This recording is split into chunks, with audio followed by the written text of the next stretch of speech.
తెలంగాణ రాజకీయాలలో రేవంత్ రెడ్డి వర్సెస్ కేసీఆర్ ఆనవాళ్లపై తీవ్ర యుద్ధం నడుస్తుంది. తెలంగాణ నుండి కేసీఆర్ ఆనవాళ్లు లేకుండా చేస్తానన్న ముఖ్యమంత్రి రేవంత్ రెడ్డి వ్యాఖ్యలపై బీఆర్ఎస్ ఎమ్మెల్యే మాజీ మంత్రి తలసాని శ్రీనివాస్ యాదవ్ గారు తీవ్ర స్థాయిలో విరుచుకుపడ్డారు. హైదరాబాద్లో నేడు వారు నిర్వచించిన అద్భుతమైన కట్టడాలని, కేసీఆర్ గారి మార్పుకు నిదర్శనాలని, మరి ఆయన ఆనవాళ్లను ఎలా చెరిపేస్తావంటూ రేవంత్ రెడ్డికి గట్టి కౌంటర్ ఇచ్చారు. సెక్రటరీలో క్యాబినెట్ మీటింగ్ ఎందుకు పెడుతున్నాం? ఎవరిది సెక్రటరీ? ఎవరు కట్టారు? ఆ పక్కన 125 అడుగుల విగ్రహం డాక్టర్ బిఆర్ అంబేద్కర్ గారిది.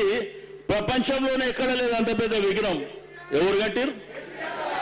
ఆడ పోలీస్ కమాండ్ కంట్రోల్ ఆడపోయి మీటింగ్ లో కూర్చుంటారు కదా, మరి అది ఎవరు కొట్టారు? కేసీఆర్ గారు ప్రగతి భవనం పెడితే ఈరోజు ప్రజాభవన్ అని చెప్తుంది. ఎవరు కట్టారు? మరి ఆనవాళ్ళు ఎట్లా తీస్తారు ఆనవాళ్ళు? మరి ఈ భారతదేశ చరిత్రలో ఒక రాష్ట్రాన్ని సాధించి భారతదేశ చిత్రపటంలో పెట్టింది ఎవరు? మరి ఆనవాళ్ళు తీస్తారు. ఎట్లా తీస్తారు? కాబట్టి మాట్లాడడానికి కూడా ఒక బాధ్యత ఉండాలి. ఒక ఉన్నతమైనటువంటి పదవులో ఉన్నప్పుడు బాధ్యతగా మాట్లాడేది నేర్చుకోవాలి. అంతేగాని నాకు నోరు ఉన్నది కదా, నా ఇష్టం ఉన్నట్టు మాట్లాడతా, నాకు అధికారం ఉందంటే అధికారం మా కొత్తనా? అధికారం ఏమన్నా కొత్తనా?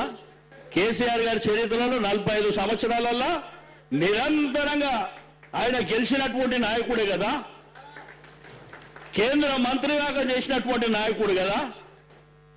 అధికారం ఆ రోజు కేసీఆర్ గారు నీలాగా విర్రవీగలే కదా. కాబట్టి ఒకటి గుర్తుంచుకోండి, ఎవరు విర్రవీగిన చరిత్రలో అది రాసి పెట్టి ఉంటుంది. అది జరుగుతుంది సందర్భం వచ్చినప్పుడు. కానీ ఒక్కసారి ఈసారి కాంగ్రెస్ ప్రభుత్వం పోతే 30-35 సంవత్సరాల వరకు కాంగ్రెస్ జెండానే ఈ దేశంలో కనిపించదని చెప్పి నేను ఈ సందర్భంగా తెలియజేస్తా ఉన్నాను.